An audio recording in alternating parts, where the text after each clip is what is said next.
All right, so I want to jump right into this horrible case in Waukesha. I think I'm pronouncing that right. Waukesha in Wisconsin, and it just so happens that this was this happened at a Christmas parade in Wisconsin. I think maybe less than an hour away from Kenosha. This was on Sunday, and they were having their Christmas parade, and a car, an SUV, drove through the middle of the parade.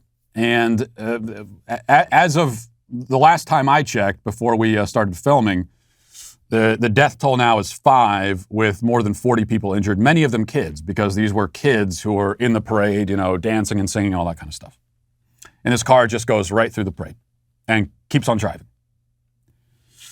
Now, let me read this from the Post Millennial, and there's a lot of information we still don't have. I mean, this happened last night, and there's information coming in, and so of what I report right now, I'm not sure what of this will still be relevant by the time you listen to this, but this is from the Post Millennial. It says, a suspect has been identified and is in custody for the mass casualty incident in Waukesha, Wisconsin, when a red Ford Escape plowed into a holiday parade. So far, 5 have been confirmed dead, more than 40 injured.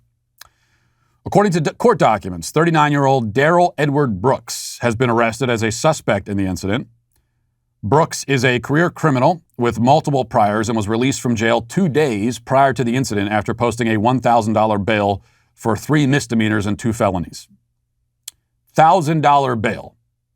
So you've got a career criminal, multiple convictions, charged with 5 criminal counts, 2 of them felonies, and he had a $1,000 bail. He has a history of resisting arrest, obstruction, battery, statutory sexual seduction, strangulation, suffocation, property destruction, illegal firearm possession, bail jumping, domestic violence, drug-related charges, and is a registered sex offender. And they let him out on a $1,000 bail. Again, one of his prior crimes is bail jumping. The driver of the red SUV plowed through a police line at high speed and into a parade of Christmas marchers on Sunday, impacting more than 20 adults and children in a graphic scene captured on the city's live stream and cell phones of bystanders. I've seen some of the video of this. I don't recommend watching it. I mean, as you can imagine, extremely disturbing. But there are some important details that you find when you watch these videos, and we'll get to that in a second. Now, a little bit more on Daryl Brooks, which the Post Millennial reports he's the person of interest. In a rap video on his YouTube page, Brooks is seen dancing in front of a red Ford Escape, the same type of vehicle used in Sunday's fatal incident. Waukesha, Wisconsin Police Chief Daniel Thompson confirmed in a press release following the tragedy that an officer who's been on the force for over 6 years opened fire on the vehicle and that a person of interest was in custody. Thompson emphasized that the investigation is, quote, very active. Okay, then we go over to what the corporate media is saying and what we're being told so far. And again, this could change. But initial reports, and the media has been very short to report this. And in fact, CNN on CNN.com on their website, they had a big headline announcing this. That as it stands right now, what they're telling us is that there was no particular motive in this crime. That he, in fact, was fleeing from another crime, and that's why he drove right through a parade. So here is the local NBC affiliate. It says, Brooks has not formally been identified as a suspect by police and has not been charged with a crime.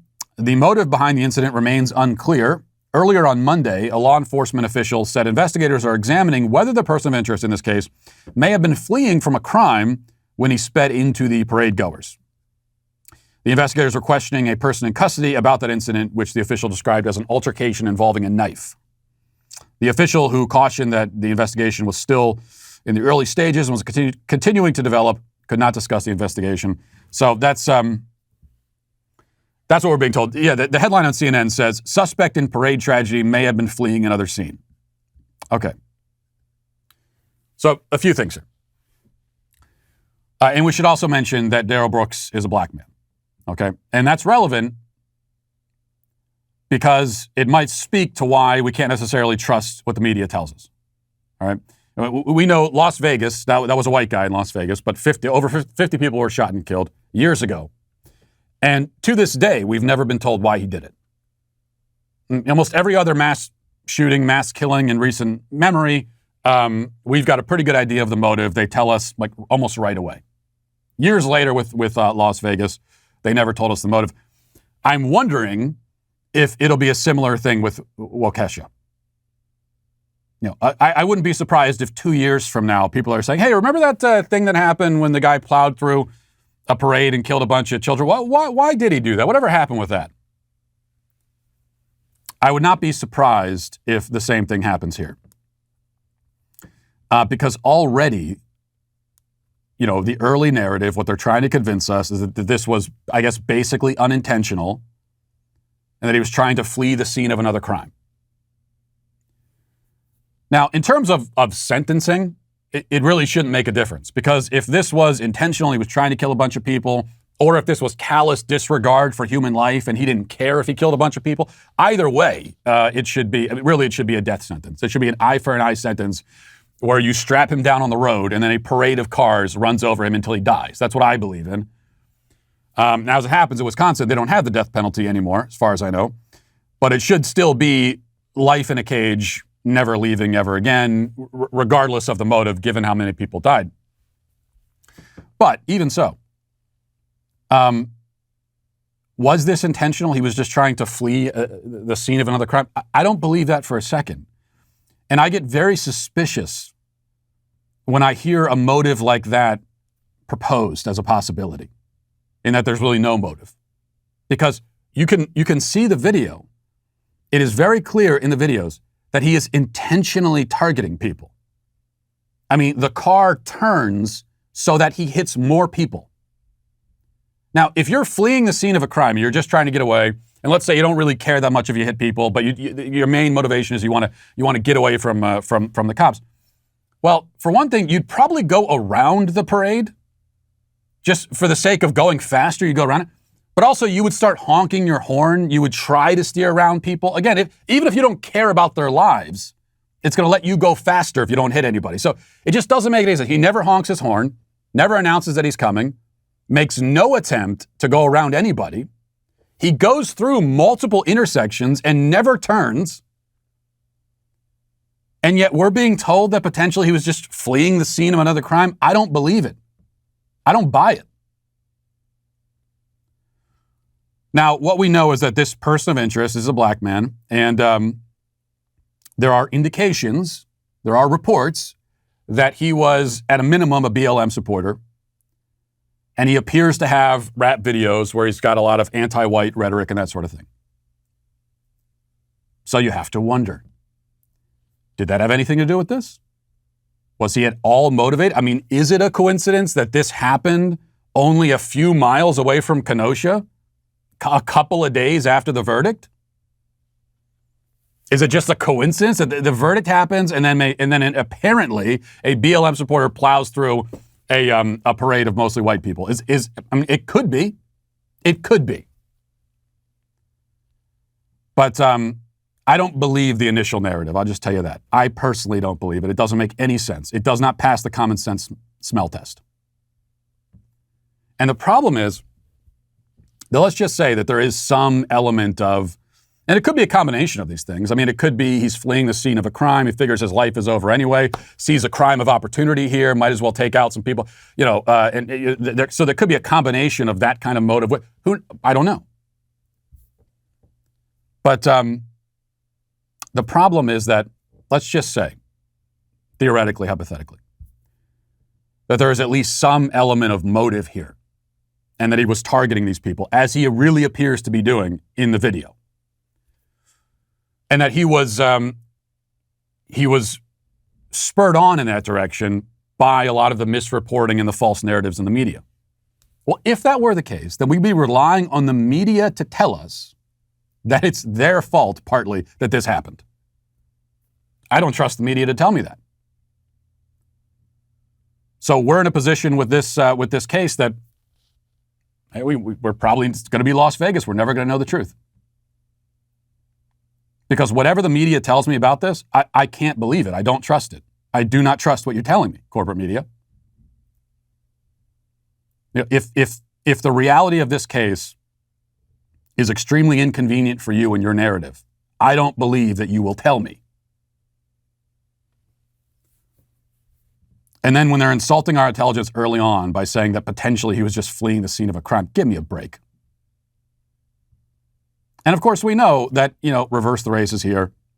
If this was a white man plowing through a parade of mostly black people, the corporate media immediately, within like a second, along with every elected Democrat, they would be saying, this is racially motivated, this is a hate crime. That's what they'd be saying.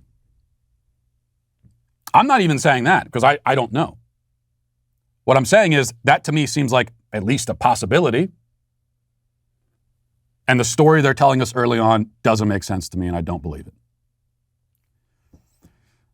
There's another aspect of this case that we do that appears to be pretty well established, that this man, if he in fact was the guilty party, career criminal, out on bail. And so this is what bail reform and justice reform gets us. Whether or not false media narratives are partly to blame, I suspect they might be. But we certainly know that bail reform, justice reform, share some of the blame here. Because this man never should have been out of prison in the first place. Okay, there has to be a point where we as a society can say, and this is what strike laws were supposed to be about. There has to be a point where we as a society can say to someone, okay, you've made it clear to us that you have no interest in living in society as a civilized human being. You've made it clear to us that you want to act like an animal. And so that's how you're going to be treated. We're going to put you in a cage for the rest of your miserable life. There has to be a point where we can say that as a society. The idea that we keep cycling these people through the system and putting them back on the street until they do something so heinous that even the most progressive DA would have to go for a life in sentence, a life in prison sentence. That system, that strategy doesn't work. It results directly in these sorts of things. Because whether they say it or not, that's the strategy that these progressive DAs, many of them put in their position, partly through funding from George Soros and other wealthy activists. But whether they say it explicitly or not, that's their strategy. That's their philosophy. That they're going to keep putting people back on the street, and until they do something, until they at least kill someone. And even then, they still might end up back on the street. Listen, hit that subscribe button right now. Do it right now. I thank you for your compliance. It is somewhat appreciated.